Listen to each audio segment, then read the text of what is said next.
Salam, selamat pagi Bapak Ibu yang dikasihi Tuhan. Selamat berjumpa di hari yang baru, di minggu yang baru, Senin 8 November 2021. Kita akan mengawali aktivitas hari ini dengan mendengar suara Tuhan lewat firman-Nya. Karena itu mari berdoa. Bapa di surga, kami bersyukur pagi ini bangun dengan selamat. Dan kami akan menjalani seluruh aktivitas dan kegiatan hari ini, tetapi kami akan mendasarinya dengan mendengar suara Tuhan lewat firman-Mu. Berfirmanlah, kami telah sedia untuk menerima sabda-Mu. Ampuni dosa kami berdoa dalam nama Tuhan Yesus. Amin.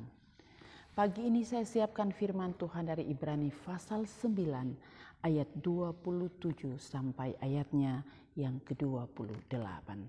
Ibrani 9 ayat 27 sampai 28 firman Tuhan berbunyi demikian. Dan sama seperti manusia ditetapkan untuk mati hanya satu kali saja dan sesudah itu dihakimi, demikian pula Kristus hanya satu kali saja mengorbankan dirinya untuk menanggung dosa banyak orang. Sesudah itu, ia akan menyatakan dirinya sekali lagi tanpa menanggung dosa untuk menganugerahkan keselamatan kepada mereka yang menantikan Dia. Demikian firman Tuhan yang berbahagia setiap orang yang mendengarkan firman Allah dan memelihara di dalam hidupnya. Saudara-saudara yang dikasihi Tuhan, tidak ada hal yang sangat penting dalam hidup kita selain menaikkan pujian dan syukur kepada Tuhan, karena oleh kasih dan anugerahnya kita boleh melabuhkan hidup kita hari ini di hari yang ke-8 di bulan November. Bahkan sukacita yang luar biasa, kita masih diberi kesempatan untuk merenungkan kebenaran firman Tuhan. Dan pagi hari ini saya mau awali perenungan firman Tuhan dengan pepatah yang mengatakan bahwa gajah mati meninggalkan gading,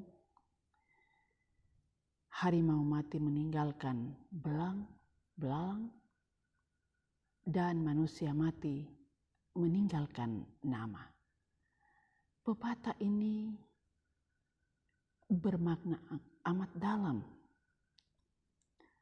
sebab apa yang ditinggalkan seseorang dalam masa hidupnya itu memberi pengaruh bagi setiap orang.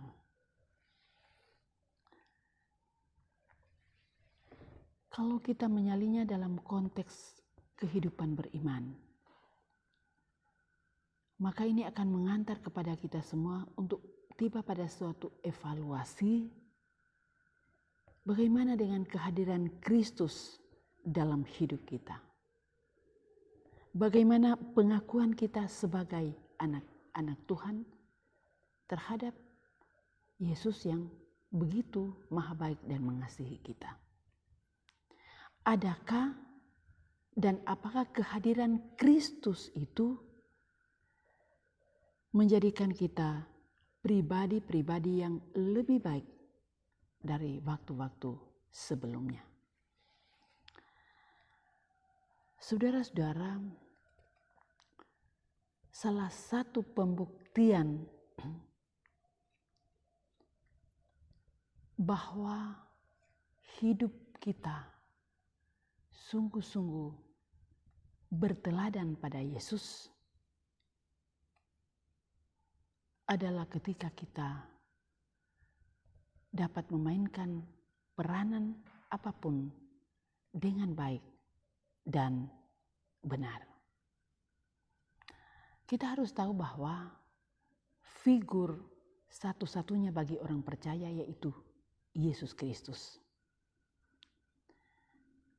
Kristus adalah satu-satunya inspirasi yang membawa hidup kita berkenan kepada Allah. Dalam ayatnya yang ke-27 itu menjelaskan bahwa sama dengan Kristus mati hanya satu kali saja dan sesudah itu dihakimi. Maka demikian juga manusia ditetapkan mati untuk satu kali. Lalu kelanjutan dari pokok ini dijelaskan pada ayat yang ke-28 bahwa Kristus hanya satu kali mati untuk mengorbankan dirinya demi keselamatan manusia. Saudara-saudara, sangatlah penting bagi saya dan saudara-saudara untuk selalu menghayati makna pengorbanan Kristus. Setidak-tidaknya ada dua hal dari firman Tuhan yang kita renungkan pada pagi hari ini yang bisa membawa kita untuk memaknai pengorbanan Yesus Kristus. Yang pertama, biarkan Kristus yang telah menyelamatkan kita sebagai satu-satunya figur yang kita beri tempat untuk mempengaruhi kehidupan kita, dan dengan demikian kehidupan kita akan memberi dampak kepada dunia dan sesama. Maksudnya bahwa hidup kita biarkan menjadi berkat bagi dunia dan bagi orang lain, dan sebagai murid Kristus yang sejati, biarkan kita punya komitmen untuk membenci dosa, sehingga dengan demikian kita akan menjadi pribadi-pribadi yang tidak mau menodai pengorbanan Kristus dengan hal yang sia-sia. Yang kedua, saudara-saudara, mari dalam menjalani kehidupan yang Tuhan anugerahkan kita terus berteladan kepada Yesus. Karena Yesus adalah figur yang memberi kita semangat, yang memberi kita inspirasi, yang memberi kita motivasi untuk mencapai garis akhir dari kehidupan ini, yaitu dimenangkan dalam peperangan iman yang kita jumpai di tengah-tengah dunia ini.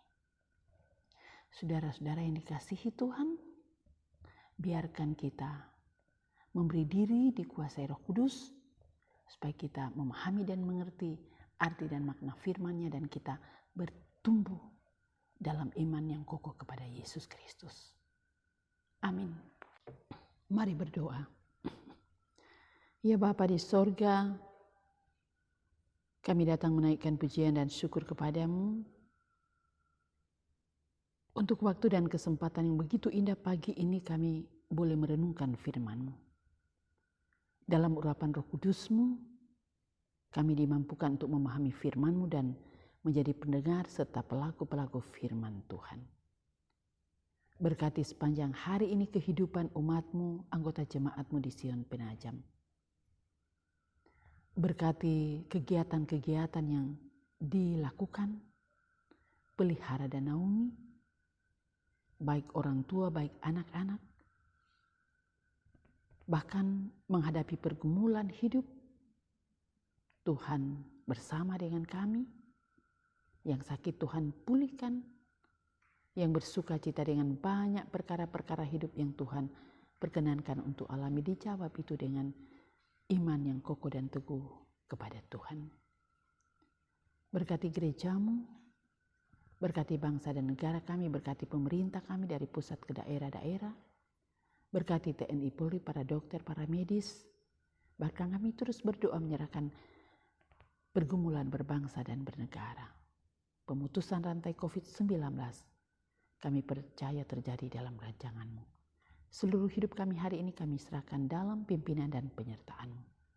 Ini doa kami, ampuni dosa kami berdoa dalam nama Tuhan Yesus. Amin. Saudara-saudara, demikian renungan firman Tuhan pada pagi hari ini. Selamat menjalani hidup di hari yang baru, di minggu yang baru hari ini. Percayalah Tuhan selalu memelihara dan menyertai kita, dan mari kita menikmati hidup yang berkemenangan karena iman kepada Yesus Kristus. Tuhan Yesus memberkati kita sekalian dan shalom.